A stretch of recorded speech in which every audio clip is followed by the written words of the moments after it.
How did Shehla Rashid, the fierce Modi critic, become a Modi fan? आपने कहीं बोला Kashmir is not Gaza. Why did you think of that parallel at all? This NC, PDP combined, they had turned Kashmir into Gaza. Did Shehla change? Did the facts change? Did Mr. Modi change? Who changed? The situation in Kashmir changed. Who are you hoping will form government? I respect Umar Saab. I think he's the only gentleman in Kashmiri politics. Let's take you back to JNU. Shehla Rashid, Kanhaiya, Kumar, Umar, Khalid. How do you look back at that evening that led to everything that happened subsequently?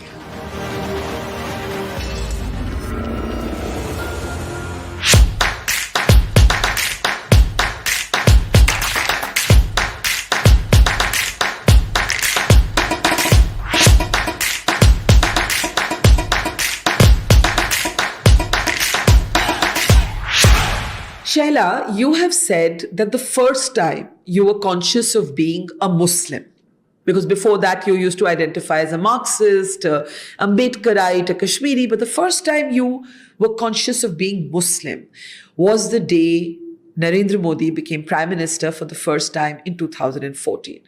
You were a ferocious critic of Mr. Modi. You looked at him through the lens of the Gujarat riots. You saw him as anti-Muslim, and you have used all manners of phrases for him, which I don't have to go into, but they're a matter of record. Right. How did that Shehla Rashid,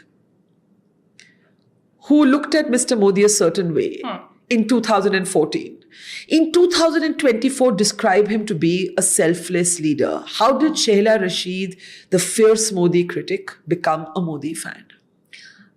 Thank you for the question, Barkha. So, first of all, I've made no secrets of it that I was an anti-Modi, anti-BJP activist and one of the most outspoken ones. Correct. And it's not just me. A lot of people were very upset over the Gujarat riots. However, as of 2018, 2022, the courts have repeatedly upheld the clean chit that was given to Prime Minister Modi on the Gujarat riots. So when somebody is exonerated by the judiciary or cleared or not convicted, not accused, then we have to also respect that. Now we, and I still refer to myself as, when I say we, I mean in the left progressive ecosystem. Do you still identify as a leftist? Absolutely, because they may not see me that way. Yes. But that's how I see myself. Okay. So when I'm saying we, I mean the left progressive ecosystem. When one of us, when one of our activists or something is accused, then we will say ki he or she is innocent until proven guilty, right? So we have to hold our opponents to the same kind of standards. So for our opponents, we can't say guilty until proven innocent, and even after being proven innocent, they are guilty. But let me ask you like this. Did Shehla change? Did the facts change? Did Mr. Modi change? Who changed? The situation in Kashmir changed. I don't think I have changed. Even today, if you look at my endorsements of Mr. Modi, it is not on every single thing. It is only on those things which were my concerns. What do you admire the most about him, and what do you continue to disagree with him on? What I admire most is the steps that Prime Minister Modi took in Kashmir, which at that time we opposed with all our might, right? Yeah. No secrets about it. But the results that they've yielded, and it's a utilitarian position, as I've repeatedly said, it has maximized the lives saved. Even PM Modi's bitterest critics today, they are forced to concede the point that the security situation in Kashmir has improved. There is no stone pelting. Youth are not losing their lives to stone pelting and then firing and that whole cycle. I mean, you've reported so extensively on it. You remember how it was like what it was like at that time. 3 years of my college out of 4 years were just taken out. Yeah. We couldn't go to, our children couldn't go to schools. Businesses couldn't do, they just couldn't function because every other day there would be a hartal. Courts couldn't function because at that time you had something called a High Court Bar Association, which was, aligned with, I think it was officially aligned with the Hurriyat. And they used to give a call for hartal or whatever every Friday. Yeah. And because of that, people were denied justice. So, sometimes you need drastic steps, and I don't think anyone else could have done it. Why do you call him selfless? आपने उनके बारे में कहा और अमित शाह के बारे में भी कहा कि ये selfless है दोनों.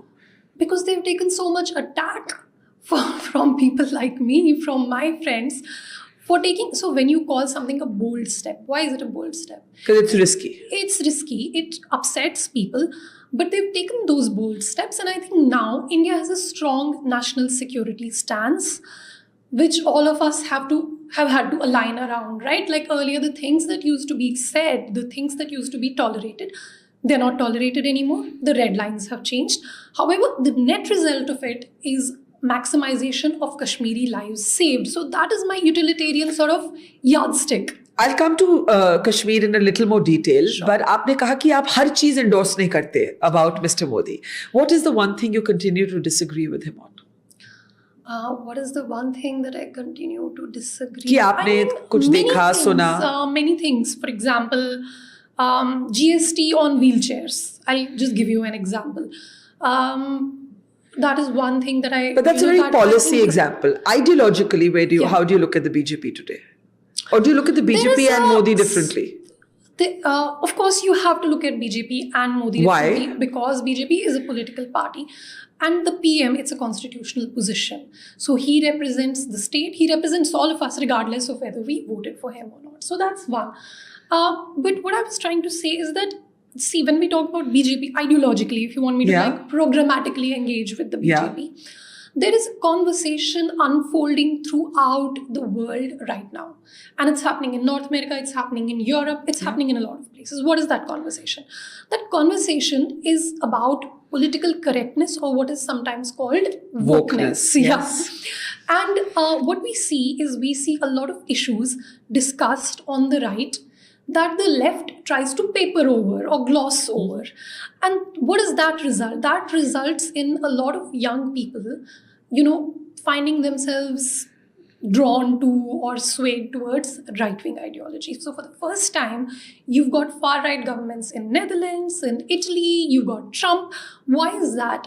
Because these conversations, now when I'm referring to it in the Indian context, right? These are difficult, uncomfortable conversations, awkward conversations. They'll make you, squirm in your seat. These are conversations, for example, about love jihad and, like conversions, or things like, things like orthodoxy in Islam, polygamy, and all of that. These are the things that the left does not have the capability to talk about because it upsets their Muslim supporters. Do you believe in this thing called love jihad? I mean, do you agree with the nomenclature? The nomenclature, I may not like it. There is a certain element of, what should I say? There is a grain of truth to it, which is why it sticks. I think the grain of truth is that interfaith love is very rare in India, and that there is mostly a pressure on a woman in any religion to take the religion of a husband, just like there's pressure to take the name of a husband. So I see it more through a patriarchy lens. Because you're not from a Muslim family. So those of us coming from a Muslim family, we know it, and we've known it all along. Like my second cousin, some of them, they married Christian women. Someone has married a, a Hindu woman, whatever, no problem. Like not much of a problem anyway.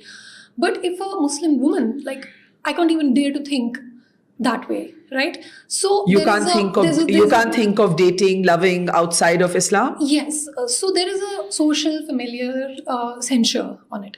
Now, I'm not advocating for any particular thing, kisko kisse shaadi karni chahiye eventually under our constitution, because we don't live under Sharia, we live under a constitution. It's a personal decision. Correct. However, stereotypes are stereotypes for a reason, and they stick for a reason. Now, on the left, we say ki ab stereotype mat karo, don't stereotype. But on the right, there are these conversations. So if you've seen in the US context, Vivek Ramaswamy's, debates where he differentiates between LGBT and like queer rights and whatever. So he's having those conversations, and a lot of youth are getting attracted towards it.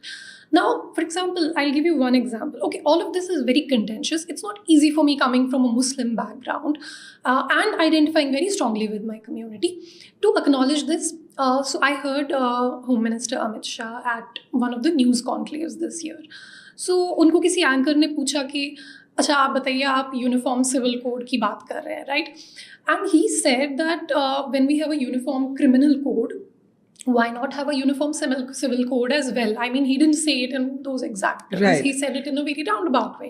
He said कि if you want personal laws, अगर आपको शरिया ही चाहिए तो फिर शरिया हर चीज़ पे रखो. फिर अगर आप चोरी करोगे तो हाथ काट दिए जाएंगे. So Hindus have been living under a secular code ever since the Hindu Code Bill in 4 different legislations when it came 1950s 60s की मैं बात कर रही हूँ. So Hindus have been living under a secular code.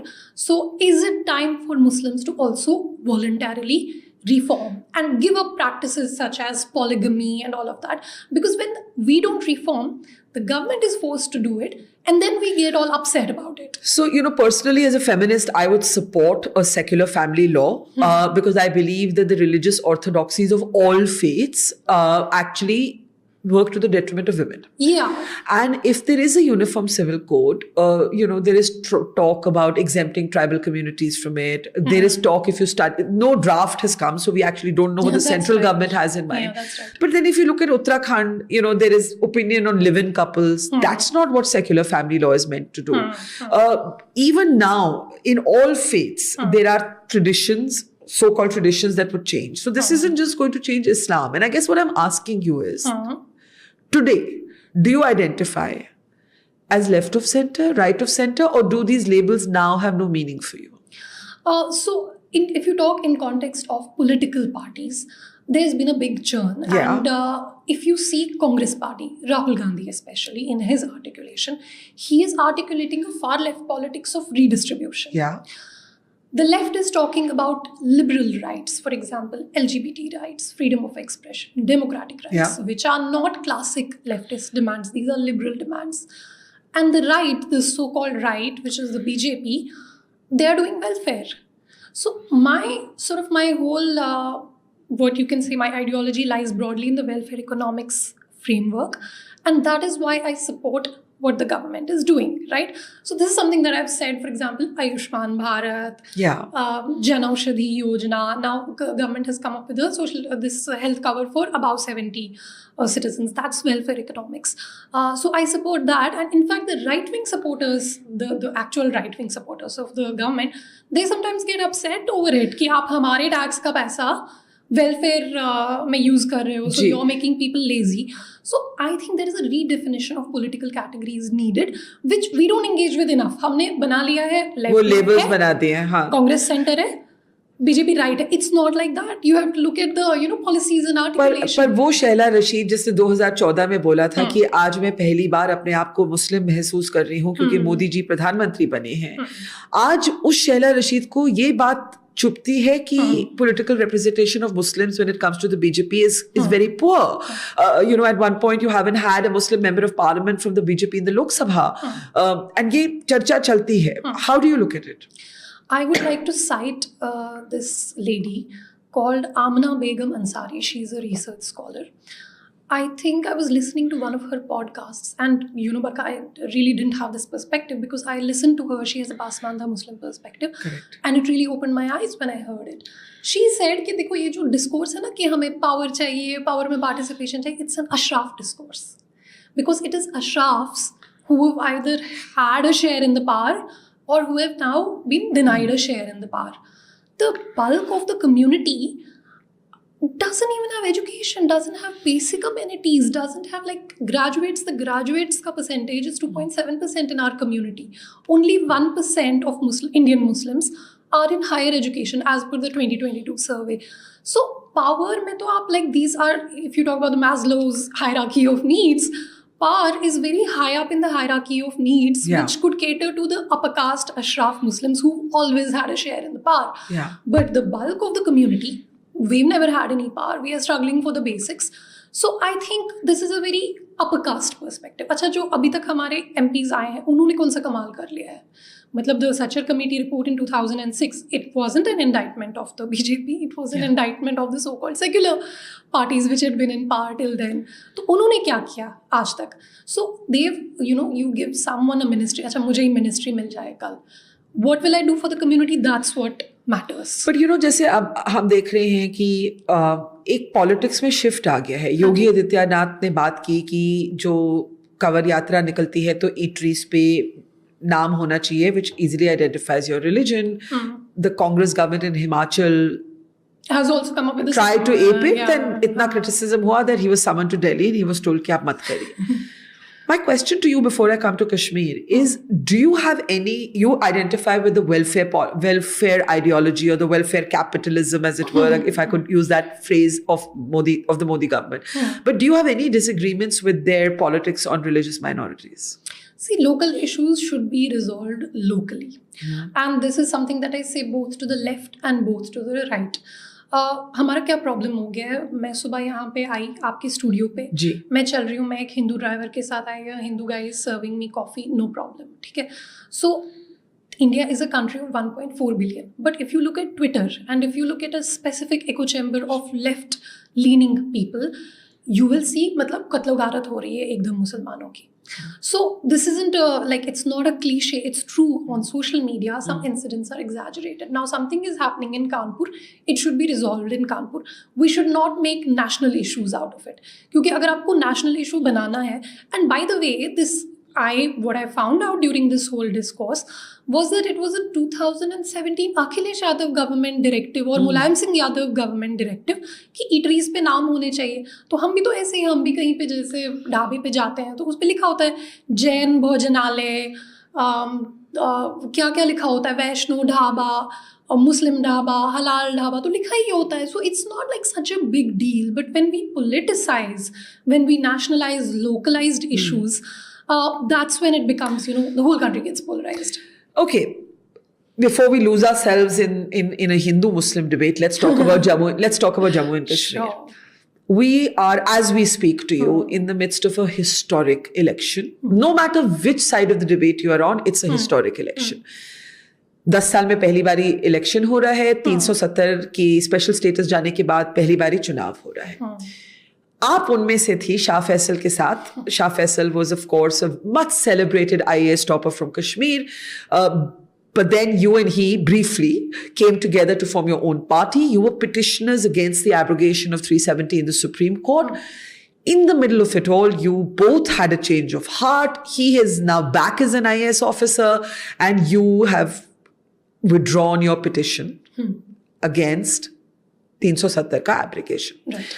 आपके critics कहते हैं कि शैला रशीद डर गई, शाह फैसल डर गया, इन्होंने सरकार के साथ डील कर दी, इनके खिलाफ भी स्क्रूटनी होती. बहुत से लीडर्स जैसे जो डिटेन हो गए, केसेस हो गए, they were scared that something similar would happen to them. How did you go from being a petitioner to withdrawing that petition and having a completely different politics on Jammu and Kashmir? I was just trying to be authentic to myself. When? Then or now? When I withdrew the petition, Okay. I was just trying to be authentic to myself.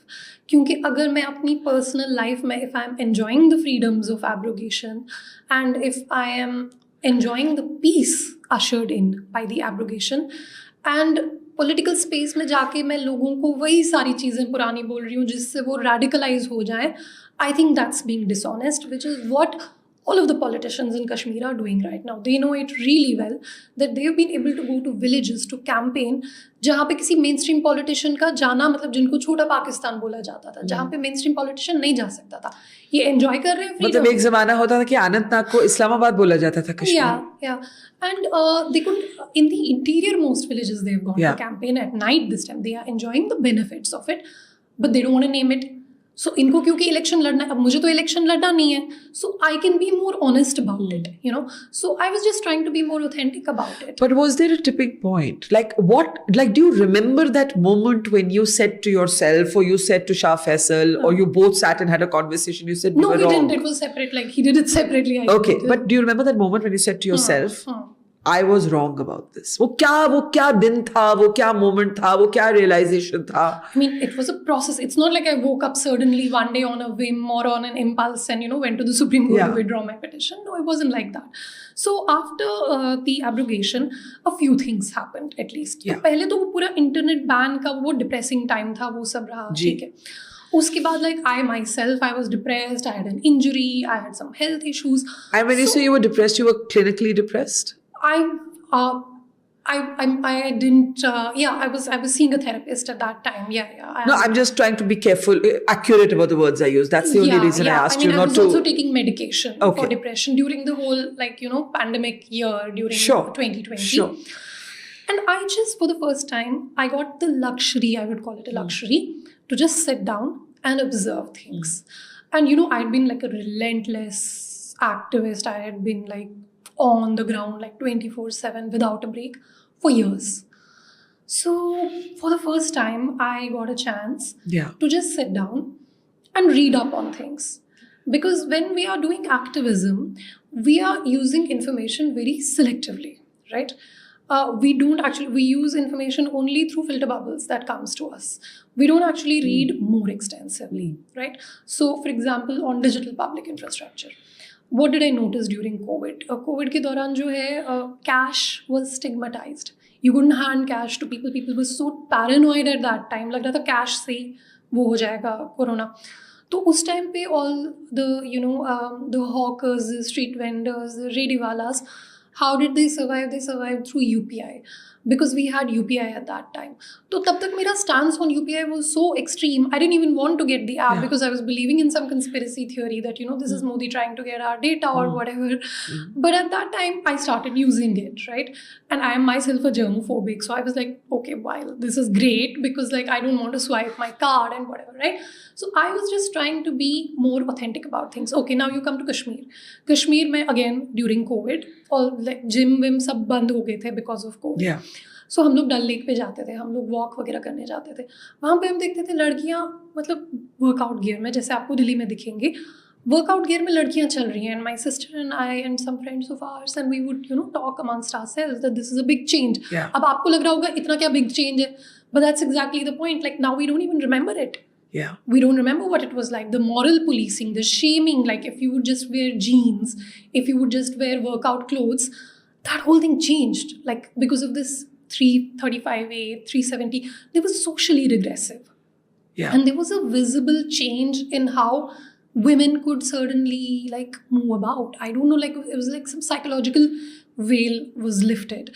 So that's what it felt like. Acha, then again, पहले क्या होता था, वो जो KS exam होता है, यानी कि JKPSC combined civil service exam, जैसे आपका IAS होता है इधर, वहाँ पे KS होता है. KS एग्ज़ाम जो है वो तो सालों तक होते ही नहीं थे, मतलब 2.5-3 साल तक होते नहीं थे, जैसे UPSC हर साल होता है. So for the first time I saw in a span of 2.5 years, 3 times the combined civil services examination was held, and it was like a really fair, free and fair process. And I appeared in all 3 of them. I didn't like make it to the final thing. So I was just trying to be more authentic. So if the state is now filling up posts, doing transparent recruitments, without fear or favor, because pehle kya hota tha, there used to be a lot of the sifarish culture in Kashmir. Right. And for the first time, everything got digitized, everything became more transparent, everything became more fair. So because I was using all of these things, I was enjoying all of these freedoms. So I think I was just trying to be more authentic to myself. अब अगर मैं, like traditional politicians, इधर से कुछ और करूँगी, उधर से कुछ और बोलूँगी, लोगों को बोलूँगी, हाँ नहीं जी, ये तो बड़ा खराब है सिस्टम, बड़ा जुल्म हो रहा है.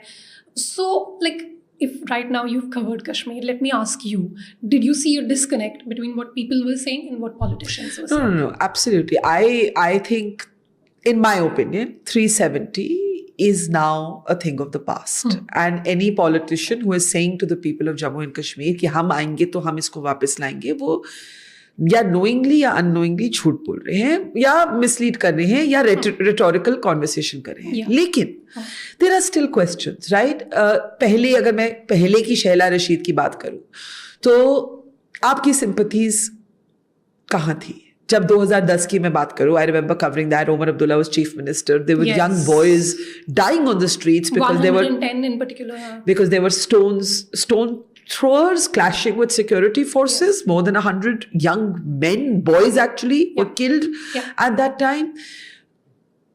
So Jammu and Kashmir has seen a lot. Yeah. Where were your sympathies? Would you, because people looked at you, BJP would have looked at you कि BJP की जो base है, not BJP की जो base है, वो तो आपको separatist lens से देखती थी. वो आपको शायद ये जो phrase है टुकड़े टुकड़े gang of JNU वो आपके लिए use करती थी. क्या ये मानते हुए कि 370 has what Modi's 370 move has changed a lot for the good in Jammu and Kashmir, are there still things that disturb you? For example, the detention of mainstream leaders.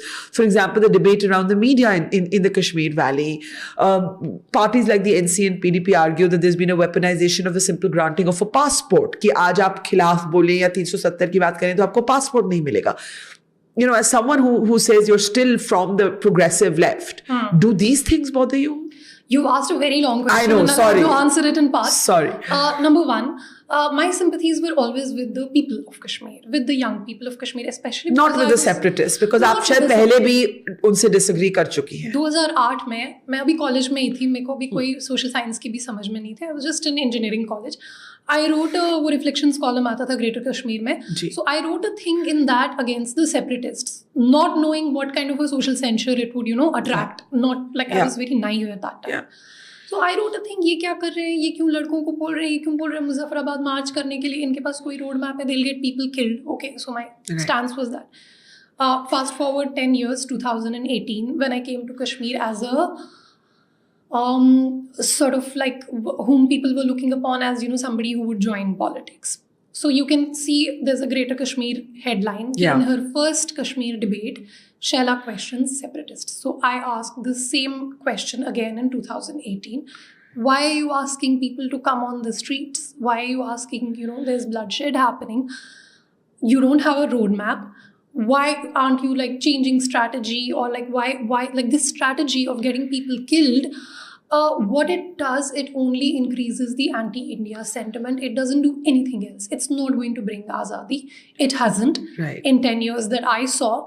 And it only increases the anti-army, anti-India sentiment. So even in 2018, I was asking the same question. Fast forward to 2023, late 2023. Yeah.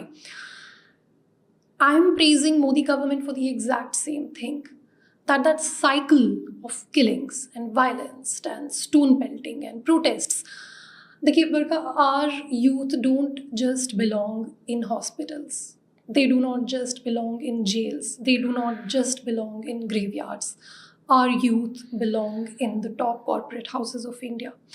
They belong in government, if that's what they would like to do. They belong in educational institutions. They belong in space science. They belong in art and culture, in the hubs of art and culture. I reject this kind of sentiment that the only good Kashmiri is a dead Kashmiri. Why shouldn't we be ambitious? Why shouldn't we ask for more for ourselves? क्योंकि ये लोग तो Z security में होते हैं, ये सारे politicians, इनकी तो मतलब Z++ से ऊपर सिक्योरिटी है सबकी. लेकिन जब ये रेडिकलाइज करते हैं बच्चों को, तब ये लोग ये नहीं समझते हैं कि उनके पास तो वो they don't have that luxury. आपने कहीं बोला Kashmir is not Gaza. Why did you think of that parallel at all? Because those are the parallels which are being drawn. If you saw the statement, अभी I think Iran के leader का statement आया था, where he is, clubbed the Muslims of India with Myanmar and Gaza, which is ridiculous. That was crazy. Which is also a trivialization of what is happening in Gaza. And around the 2010s, you would remember this, there was a certain, there were these parallels drawn between the Palestinian Intifada and the stone pelters of Kashmir. In fact, the image of the stone is a borrowed sort of visual expression from the Intifada, isn't it? Right. So, I mean, you can say that it has historical roots in Kashmir and whatever, but around the 2010s, this parallel was drawn because armed insurgency and infiltration, those had taken a backseat. This was the sort of mainstream resistance at that point, stone pelters, young people, all of that. The politicians of Kashmir, this NC, PDP combined, they had turned Kashmir into Gaza. That's for sure. If you You're remember, saying the NC and PDP have Yes. turned or had turned. देखिए आज तो union territory एक minute, आपने एक बड़ी बात बोली है. आपने कहा नेशनल कॉन्फ्रेंस ऑफ PDP जैसे पार्टीज ने कश्मीर को गाजा बना दिया था. बना दिया था. अगर आप Can you explain what you mean? 2010 में मुझे बताइए, आज तो यूनियन टेरिटरी है, आज पुलिस एडमिनिस्ट्रेशन सेंटर के अंडर है, ठीक. 2010 में किसके अंडर थी? आई रेस्पेक्ट उमर साहब, I think he is the only gentleman in Kashmiri politics.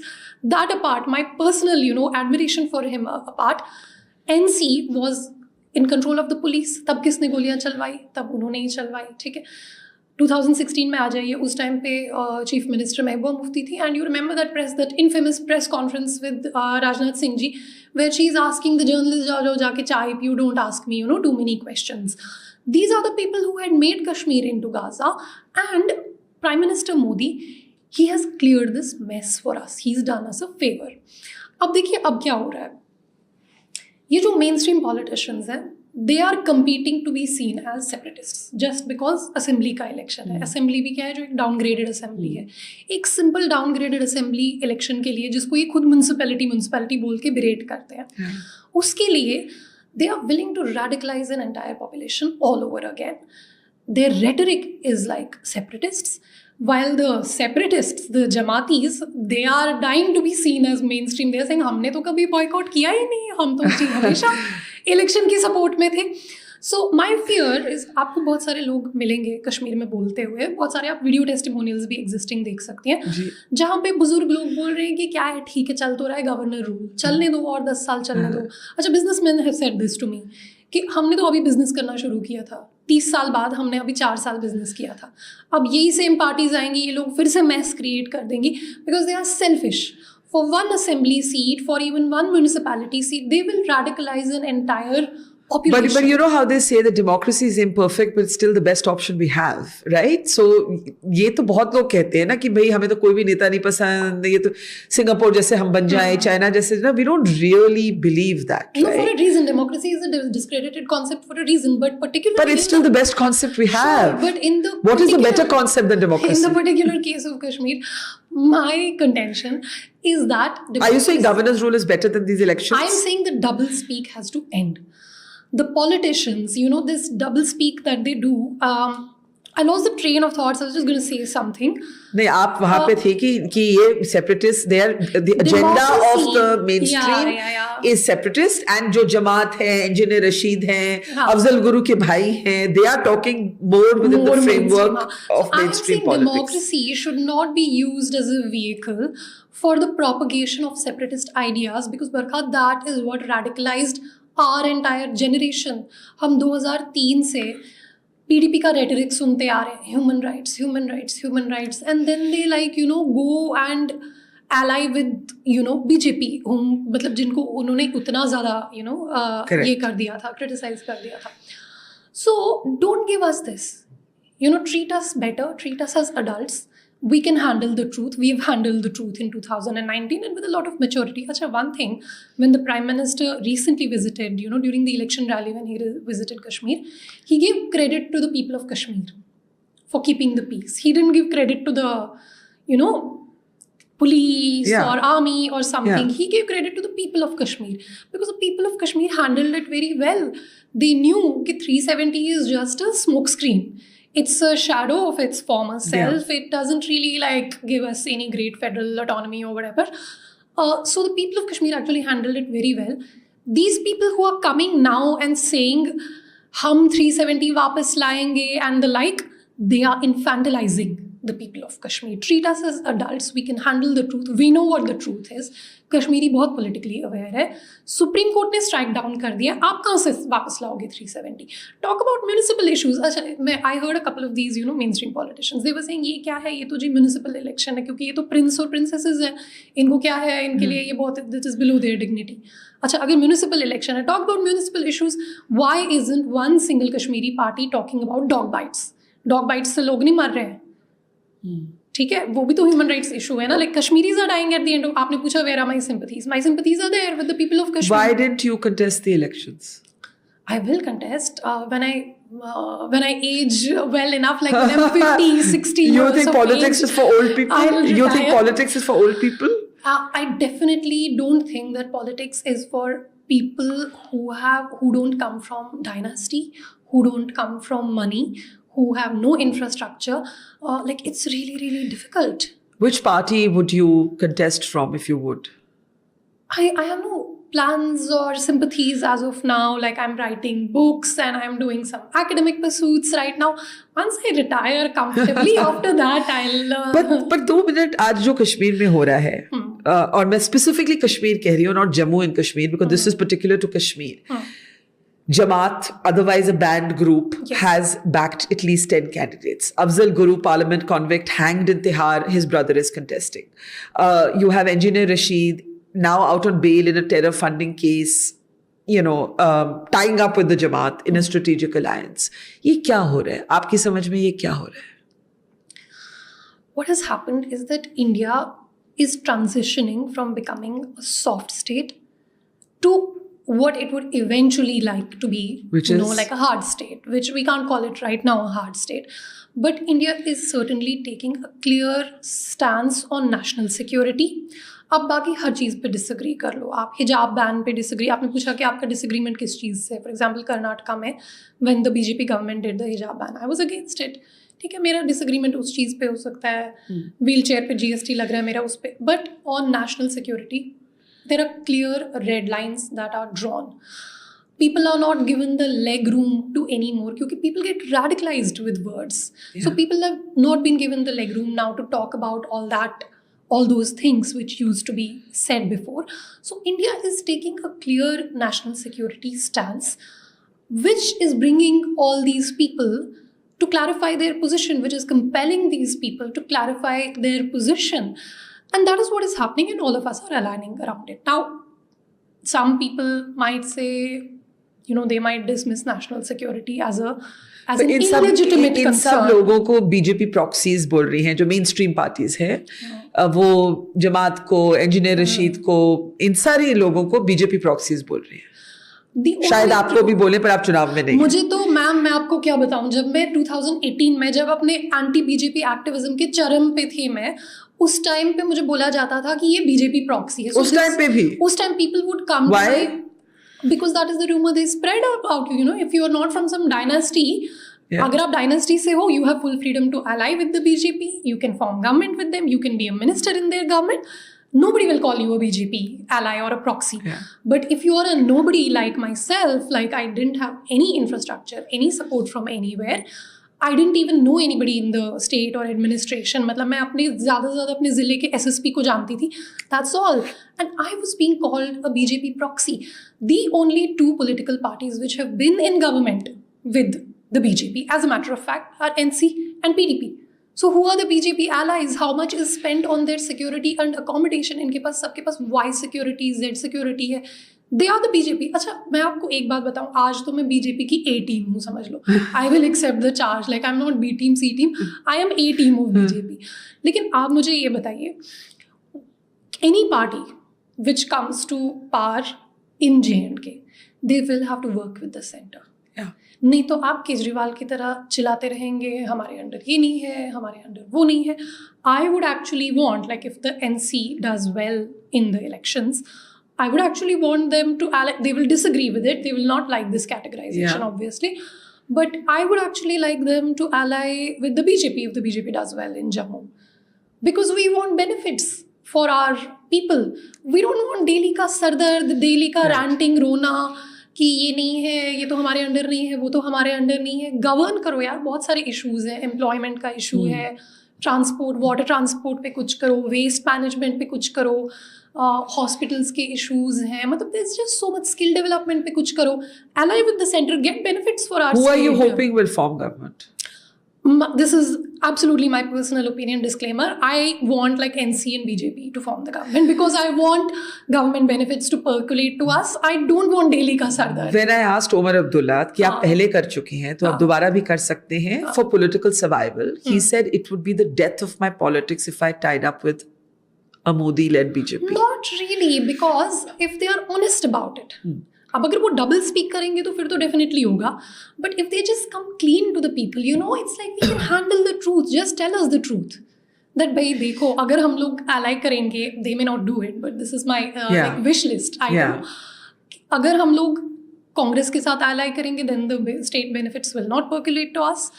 अगर हम लोग ally करेंगे, तो then the state benefits will percolate so to you're us. saying the alliance should be with whoever's in power in the center. That is how it has always been with Kashmir. You know, I mean, even before it was a union territory, the center pulled the strings in Kashmir, and like let's admit it, all the Kashmir politicians have always been on a tight leash from the center. So making a secret for आप लोगों को बेवकूफ बनाओगे, let that era be over. Let that era of double speak be over. But the best thing, if you ask me what the best thing is BJP has done, it has ended the double speak on many issues in Kashmir and, you know, in India also. You spoke about nationalism and the transition from a soft to a hard state. Let's take you back to JNU. Let's take you back to Kanhaiya Kumar, Umar Khalid. You advocated for them. You fought for them. Umar Khalid is still in jail. Kanhaiya Kumar is a Congress leader. No, Umar was released then. Us samay. And then he was arrested sorry. again. Yes, I'm paraphrasing, but Yes. The allegation at that time that all of you together, you know, if you look at that image of that time, so much, it's a movie script. These three young people. There were a couple of movies and like an ill-fated web series made about it, But it genuinely is, you look at these three people, Shehla Rashid, Kanhaiya Kumar, Umar Khalid, and the three different paths that life takes them in after what happened at JNU happened. Let's look back at that time. The allegation कि भारत के खिलाफ slogans raise हुए, कि टुकड़े टुकड़े slogans raise हुए, from which was born this TV phrase टुकड़े टुकड़े gang. How do you look back at that evening that led to everything that happened subsequently? It was the most unfortunate thing that ever happened. In what way? In a way that we had the upper edge over the government. I'll tell you how. A couple of days back, a couple of weeks back, Smriti Irani ma'am, she did a podcast with Sushant Sinha. And usme she recalled this parliament march, not parliament march, MHRD march that we had done. She was the education minister, so we had marched. And we were very proudly, you know, raising our demands. I didn't think of myself, मैं कश्मीरी हूँ, मैं ये हूँ, whatever, nothing doing. I'm a student's representative. I wasn't thinking in identity terms. And we were on the front foot, fighting the government on issues of fellowship. अच्छा, आपने एक और चीज़ पूछी उस टाइम मुझे याद नहीं आई कि what are you against? For example, the Maulana Azad fellowships. BJP should restore those, you know. जो उन्होंने हटाई, जो उन्होंने हटाई, वो भी एक point of disagreement है.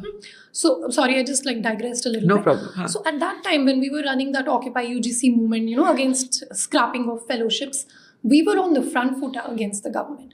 And that whole incident of like those unfortunate whatever was said at that time, that put us on the back foot, that put us in a position of explaining ourselves. उसके बाद JNU में जो student protests का culture था, मतलब जो सीताराम येचुरी जी के time से आपने देखे, वो अभी दृश्य आपने अभी देखे होंगे जब उनकी when he passed away, कि you know he was like face to face with Indira Gandhi ji. That is exactly how we were face to face with Smriti Irani. It took us from there to a back foot, and that is what anarchists do. Like their actions, I mean, it's a double-edged sword. Now you can say, Shehla, you also became famous because of that only, right? That also happened. Like we were catapulted to fame without like any, you know, sort of warning. But there are two opinions on whether anti-India slogans were raised. Were they raised? I mean, there were slogans raised. Against India? Not by JNU students. Then by who? By masked people. Correct. People who were wearing masks. Today, do you think you know who they were? No, I don't know who they were, but I know that they were not JNU students. Okay. However... So it was not Kanhaiya, no, not Umar and not you? No. Okay. Not at all. These were people who had come from outside, you know, who raised those slogans. However, here what I would like to say is that even those slogans and whatever was raised, there were not more than 9 people over there, okay? But thanks to like Z News and everybody who gave us that major like media blitzkrieg, that huge platform, Eventually, when like Azadi slogans in the leftist sense of the terms, like when Kanhaiya was released and he raised those slogans, Berozgari se Azadi and everything, thanks to them, we had an audience of like, I don't know, 10 million or whatever at that time. And Kanhaiya Kumar was trending worldwide on Twitter. Do you consider Kanhaiya a friend today? He is a better friend than I am. He's better at keeping in touch than I am. So yeah, like he's been a good friend. Yeah. And despite the fact that you've traveled in very different political directions. I did campaign for him in Bihar actually when he contested 2019 Lok Sabha election. So I actually went twice for his campaign. But not in 24 when he contested. No, not in 24. No, not in 24. But I did send him my best wishes and everything. And what do you feel about the kind of continued incarceration of Umar Khalid?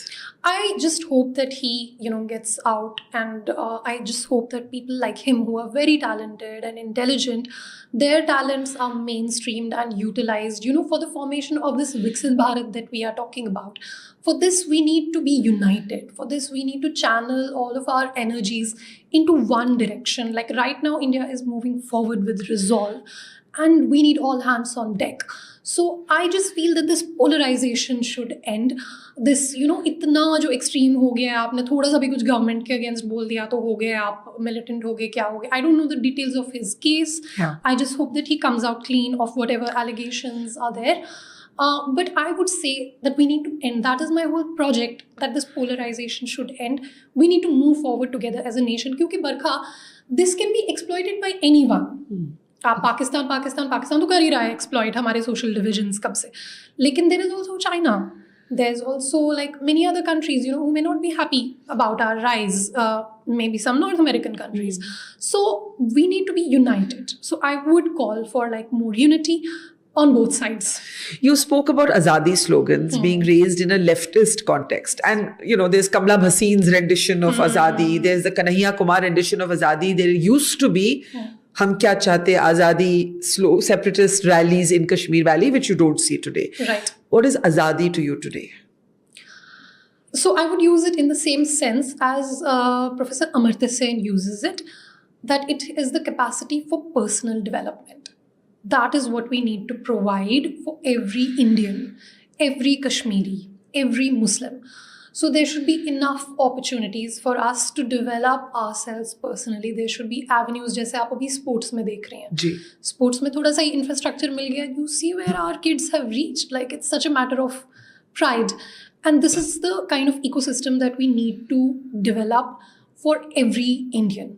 And for that, if we need to make more efforts for education, we need to make more efforts. Do you feel bad that JNU has become such a flashpoint? Just the word, you say JNU, and there are stereotypes associated with it. Even with, the finance minister, Nirmala Sitharaman being from there, Jai Shankar. I mean, there are so many JNU linkages to this government. Yeah, even Professor Abhijit Banerjee, who's a Nobel winner, he's from JNU. It is unfortunate, it is unfortunate because it's one of the best universities, and the alleged actions of a few anarchists, they just tarnished this university forever, and the right wing did not lose a single chance to paint that as the stance of the entire university. What would you want people to understand about JNU? No, I've been in this role of defending JNU unwittingly since 2016, since the day it happened, because at that time I was, I was sort of the acting president. I never called myself that, but I was the acting president at that time. So it was my responsibility to defend JNU despite being a Kashmiri. So I had to keep my personal sentiments aside. Yeah. The whole deal was about Kashmir at the end of the day. Yes, so ironically. I as a Kashmiri, I had to keep my personal sentiments aside, and I had to understand, Shehla, you are an elected representative. 1,100 people may have voted for you, but you represent 8,000 people. That includes the ABVP, that includes the neutral people who never vote. That includes all the alumni of JNU. That includes everyone whose name is associated with JNU. So I had and I'm still bearing that burden of defending JNU. I would say, even today, that whatever those actions, whatever those slogans were raised, none of those slogans were raised by JNU students. And JNU is one of the best universities. It has produced like some of the best scholars throughout the world, who are like in like top positions throughout the world. And what I would say is that like more universal. I'm saying this like with a lot of risk I'll be attacked for this or whatever. But I feel that we should have more centers of excellence such as JNU, because JNU mein, the one thing that differentiated JNU was that every poor child could study there. Every poor student could study there. This is not the luxury that people have. Everyone cannot go to big universities, private universities. Sure. So we need to have a publicly funded university in every district of this country if we have to compete with China and the US. Because you go to the US, there is a university in every street. You go to China, you see Tsinghua University, for example. जितना हमारा पूरा education का budget है, उतना Tsinghua University का अकेले का साल का रिसर्च बजट है. Yeah. तो हम compete किन के साथ करें ना, हमें विजन थोड़ा उस पे रखना पड़ेगा. आपने कहा कि हिजाब बैन जब कर्नाटका में हुआ था, that was one of the things you disagreed with the BJP on. It was the BJP government when that happened. Hijab is a very polarizing issue even in the feminist discourse. Is it though? Huh? Is it though? It is, because अगर आप Iran में देखें तो what women have been doing for them, the defiance of the hijab is an assertion. Right. In other cultures, the wearing of the hijab is an assertion. Yes. And so I think your cultural context or your political context makes you look at the hijab differently. What does the hijab mean to you? Have you ever worn it? Oh, yes, of course. I have worn the hijab. I used to be a namazi. I used to pray 6 times a day. I used to do tahajjud, and at twilight. So I have done all of that. And that was the year I was a topper. Like I was a state topper that year. Because जब आप ये सब कुछ करते हो ना, नमाज, hijab, distractions apart, you're a very disciplined student at that time. मतलब between namaz, you are just like solving as many problems as you can. You actually become very efficient. There are no distractions. So my point is, I've experienced it myself. Obviously, I'm a Muslim, but it's not about that. It's about choice. अब मैं आपको बोलूँ नहीं, you cannot wear shirt, आपको कुर्ता ही पहनना है. You cannot wear jeans, आपको capris ही पहननी है. It doesn't work that way. Like we have to allow women. First of all, women के लिए ऐसे ही इतना difficult है education attain करना. Now you cannot add more barriers, hurdles at the finishing line. You can't do that. And for that, I would... By the way, it was not BJP as a whole. It was one state government. And I think they paid very dearly the price for it. It was a pretty daft... I don't know who came up with this idea. But no, you cannot control. In fact, if it were up to me, if I were the education minister or something, I would say just like, do away with uniform and discipline and just whatever. Get girls to school, college. Yeah. Like, that should be the priority. This whole uniform business, I don't hate it. That's Why? my personal opinion. I don't know, it's very boring. People but should it's an equalizer, na? It's meant to equalize classes. That was the idea of the uniform.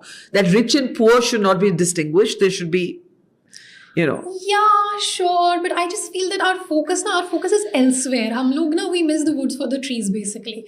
So, or the trees for the woods. Which one is it? Why did you stop wearing the hijab? Because I was getting too religious, too much into it.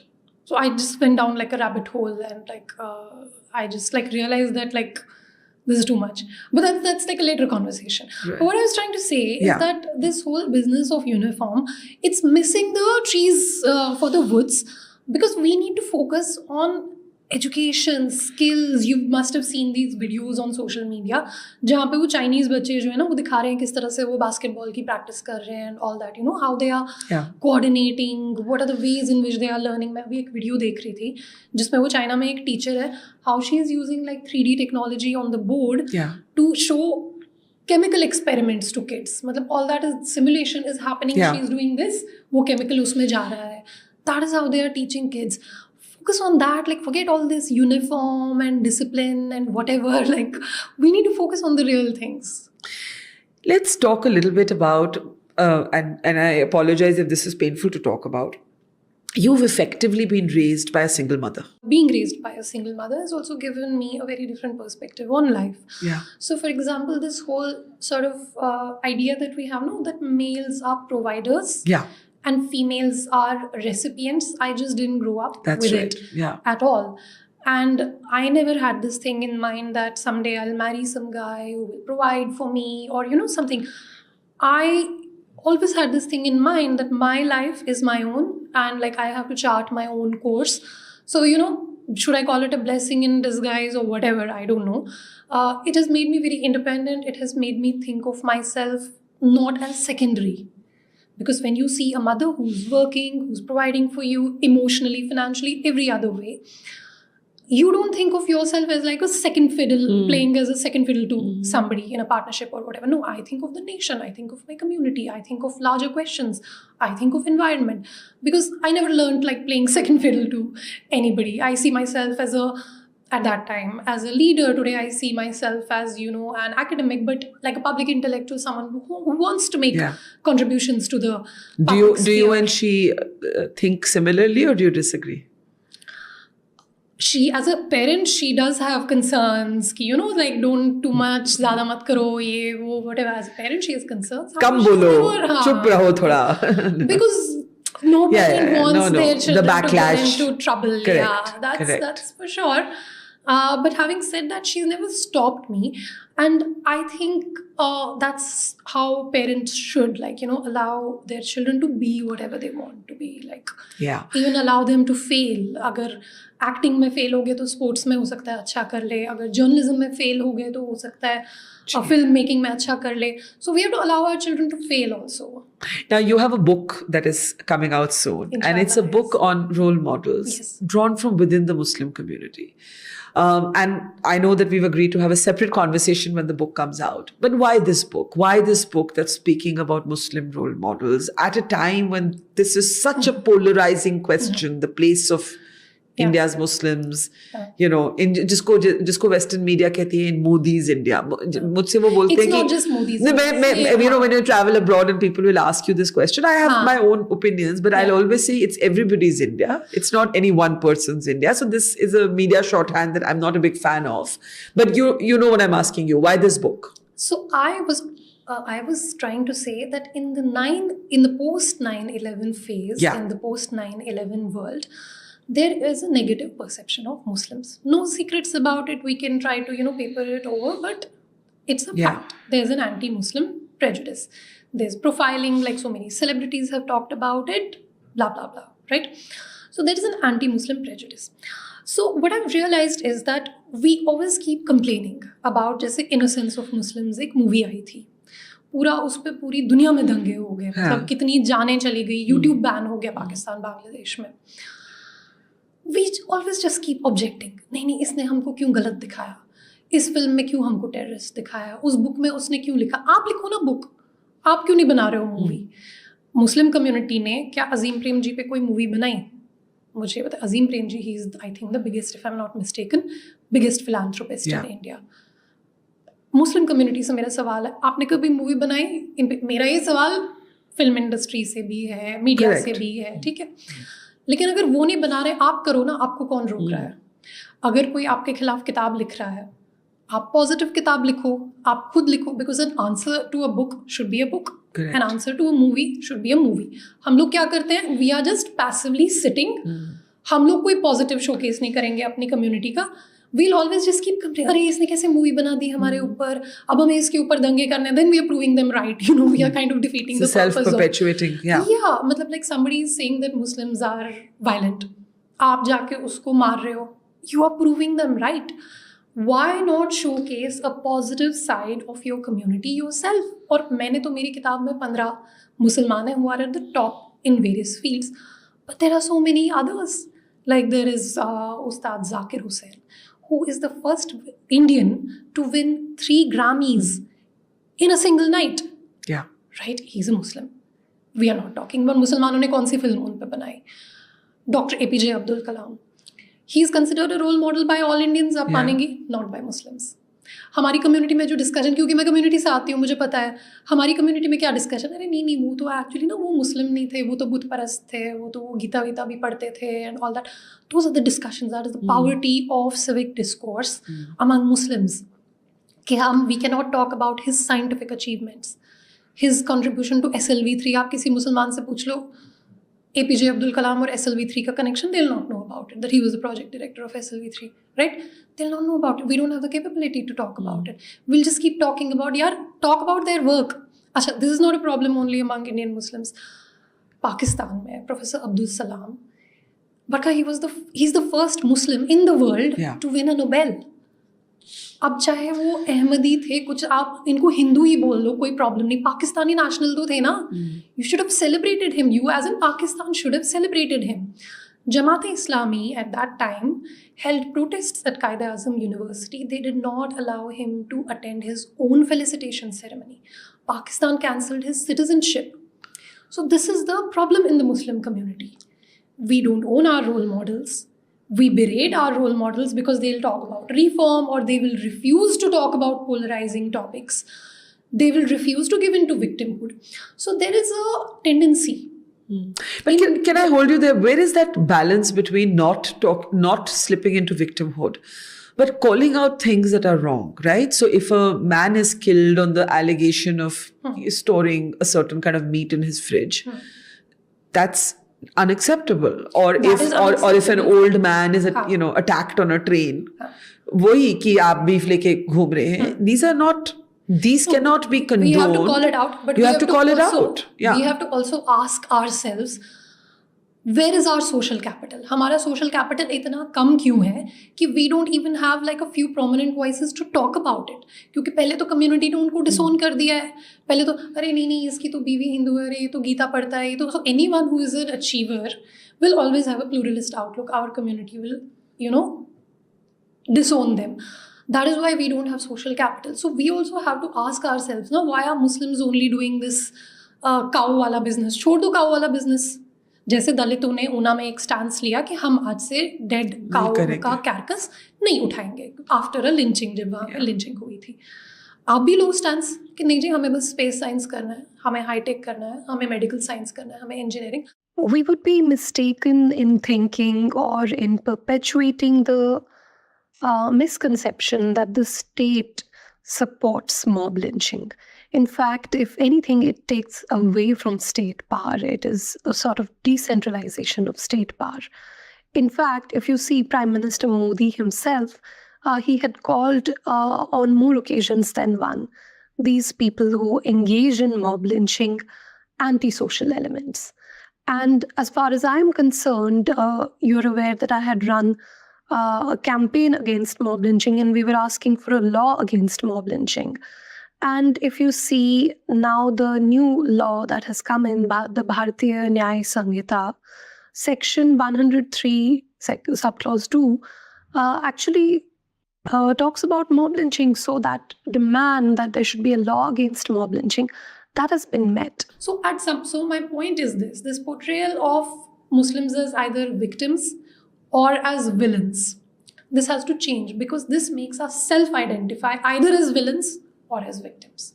And then the community sentiment also gets mobilized around that only. We are not victims, we are not villains, we are masters of our own destiny. We need to take charge of our own development. And I'm really looking forward to reading the book. But in the end, let me ask you, have you met with Prime Minister Modi? No, I haven't.